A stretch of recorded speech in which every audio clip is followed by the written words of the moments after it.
कतै कतै सुनिन्छ यो जय नेपाल फाउन्डेसन नयाँ आयो के हो यसले धेरै काङ्ग्रेसका कार्यक्रमहरू गर्छ काङ्ग्रेसका नेताहरू जुटाउँछ भनेर केही कुरा बिजुलाजीले भन्नुभयो केही कुरा अरू साथीहरूले भनिसक्नुभयो तर पनि केही कुरो बाँकी छ।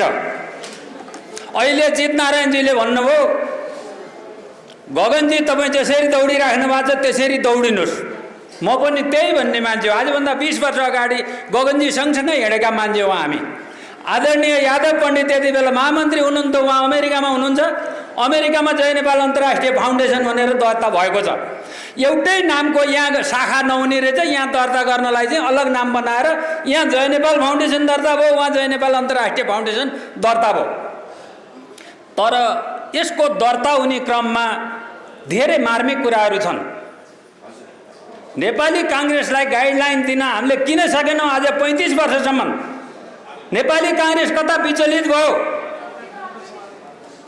विश्वेश्वर प्रसाद कोइरालाले खोलेको नेपाली काङ्ग्रेस, विश्वेश्वर प्रसाद कोइरालाको विचारले परिपोषित नेपाली काङ्ग्रेस आज ठिक अवस्थामा छ त? छैन होला। त्यसैको पेरिफेरीमा आदरणीय सुभाषजीले लेख्नुभयो सान्दाजु।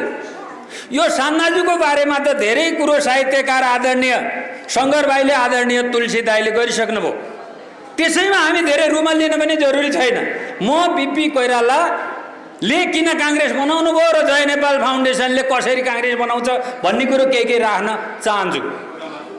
जय नेपाल फाउन्डेसनले नेपाली काङ्ग्रेस दिग्भ्रमित भयो कि अवैचारिक भयो कि स्वच्छन्द भयो कि? बिपी कोइरालाले त स्वतन्त्र नेपाली काङ्ग्रेस बनाउनु पर्छ, तपाईँले स्वतन्त्रताको हक स्थापित गर्नुपर्छ भनेर भन्नुभएको थियो। हामीले सुनेका थियौँ, पढेका थियौँ। तर आज हिजो अस्तिको मात्रै घटना लमजुङको अधिवेशनको हेर्नुहोस् त, यसरी चल्छ नेपाली काङ्ग्रेस? के हो नेपाली काङ्ग्रेस? यसको सिद्धान्त आदरणीय म महामन्त्रीज्यूलाई धेरै उद्दण्ड हुन त मन छ। म पनि महामन्त्रीजी सँगसँगै सडकमा लडेका मान्छे, मलाई पनि औँलो उठाएर गाली गर्न मन छ। तर त्यसो गर्दा पनि त पार्टी त राम्रो हुँदैन नि त, त्यो कुरो पनि मलाई थाहा छ। फेरि त्यसैले जय नेपाल फाउन्डेसन खोलेपछि आज 3 वर्षको लगभग भयो जय नेपाल फाउन्डेसन खोलेको। यसले नेपाली काङ्ग्रेसलाई वैचारिक बनाउन हाम्रो भूमिका के हुनुपर्छ? नेपाली काङ्ग्रेसका नेताले अब सङ्गठन बृहत्तर रूपमा विकास गर्न, सङ्गठन बृहत्तर रूपमा बनाउन के गर्नुपर्छ? पटक पटक करिब 1 वर्ष हामीले सङ्गठन बनायौँ 75 जिल्लामा र विदेशमा पनि हाम्रो 40वटा च्याप्टर बनिसके। अब सङ्गठन भयो, अब विचार निर्माण गरौँ भनेर हामीले अनामनगर स्थित कार्यालयमा वैचारिक बहसहरू गऱ्यौँ करिब 1 वर्ष। आज त्यो 2 वर्ष सकियो। अब हाम्रो विचारलाई इम्प्लिमेन्ट गर्नुपर्ने छ। नेपाली काङ्ग्रेसका नेताहरू कति त्यो विचारसँग सहमत हुनुहुन्छ, कति त्यो विचारसँग सहमत हुनुहुन्न। म आफू नेतृत्वमा जानु छैन होला, प्रतिस्पर्धा गरौँला नगरौँला, मेरो विगत पनि मजाको छ। आन्दोलन गर्न एकै दिन पनि पछि परिएन, अग्र मोर्चामा लाग्यो। तर आज नेपाली काङ्ग्रेस कमजोर हुन्छ कि भन्ने चिन्ता छ। यो चिन्ताको सम्बोधन पार्टीले गर्नु पर्यो। नेपाली काङ्ग्रेसका कार्यकर्ताहरूसँग नेपाली काङ्ग्रेसका नेताहरू जानु पर्यो। हामी धेरै के भएका छौँ भने फल फलेको छ रुखमा, त्यो फल मलाई चाहिन्छ, झट्टाएर हान्न चाहिँ हामी अगाडि सरेका छौँ। तर त्यो फल लाग्ने रुखको बिरुवा रुखको जरामा पानी हाल्नुपर्छ भन्ने चेत अहिलेसम्म नेपाली काङ्ग्रेसका कार्यकर्ताले पलाएको छैन। म विनम्रताका साथ भन्न चाहन्छु, आदरणीय हामी सँगै लडेका जितनारायणजीले भन्नुभयो, आदरणीय मसँगै लडे महामन्त्री हुनुहुन्छ। महामन्त्रीज्यू, तपाईँसँग त मैले धेरै आशा गरेको छु। करिब राजेन्द्र पराजुलीले भन्नुभयो नि, तपाईँ पनि काहीँ स्वार्थ समूहसँग नजिक पो हुनुभयो कि? तपाईँ त पेरिफेरीमा स्वार्थ समूह पो आयो कि? म चाहन्छु भोलि नेपाली काङ्ग्रेसका सभापति गगन थापा बनुन्। गगन थापालाई बनाउन हाम्रो योगदान रहोस्, हामी बनाउँछौँ। तर त्यो मात्रै होइन है साथी हो, गगन थापा परिष्कृत गगन थापाले हाम्रो नेतृत्व गरून् भन्ने पनि हाम्रो अभिलाषा हो। फेरि सबैलाई समेट्ने गगन थापाले हाम्रो नेतृत्व गरून् भन्ने पनि अभिलाषा हो। त्यसैले अहिले भन्यो भने त मजा आउँदैन। करिब 12 जना मान्छेसँग मलाई 2-3 चोटि गगन थापालाई एकचोटि भेटाइदेऊ न भने। मेरो सहकर्मी साथी हामी सँगै सडकमा थियौँ। 62-63 को आन्दोलनको ओनरसिप हामीले लिने हो, हाम्रो पुस्ताले लिने हो।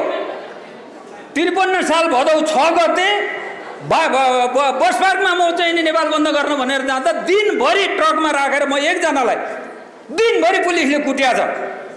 राति 10 बजी छोडिदियो महेन्द्र पुलिस क्लबबाट। तर साथी हो, त्यो गरेको चाहिँ नि नेपाली काङ्ग्रेसै सङ्गठन मजबुत बनोस्, बृहत्तर बनोस् भनेर हो। अझ नेपाली काङ्ग्रेस हेर्नुहोस् त कस्तो दुःखको कुरो, 7 सालदेखि यो मुलुकमा 7 सालदेखि 5 वर्ष एउटा प्रधानमन्त्रीले चलाएको छैन। गगनजी, तपाईँ 5 वर्ष चलाउने प्रधानमन्त्री बन्नुहोस् न। त्यसका लागि आजदेखि केही गर्नुपर्ने छ भने हामी गरौँ न। अन्य सम्पूर्ण साथीहरूले 5 वर्ष एउटा प्रधानमन्त्री नबन्नुन्जेल जोसुकै होस् नेपालको विकास हुनेवाला छैन। त हामीहरूले के दिन सक्यौँ? विश्वेश्वर प्रसाद कोइरालाले भन्नुभयो समाजवादी कार्यक्रमको व्याख्या गर्नुभयो। त्यो समाजवादको सिद्धान्त हामीले टेक्दै हिँड्यौँ। त्यो समाजवादको व्यवहारमा हामी कहाँ कहाँ चुक्यौँ, कहाँ व्यवहारिक बन्यौँ, समाजवाद व्यवहारमा लागू भयो कि भएन? मैले यही राजनीति सकार्नुपर्छ भनेर सुशील कोइराला र चाहिँ रामचन्द्र पौडेलले तरुण दलमा बसबद्री भन्दा भन्दै म गाई पाल्न हिँडेको धादिनँ। 10 वर्ष गाई पालेर बसेँ, तर त्यो गाई 200-250 लिटर दुधको मार्केट छैन। आज हेर्नुहोस् त 6 अरब 7 हजार अरब रुपियाँ चाहिँ दुधमा बगौत बाँकी छ। हामीले हेर्नु पर्दैन?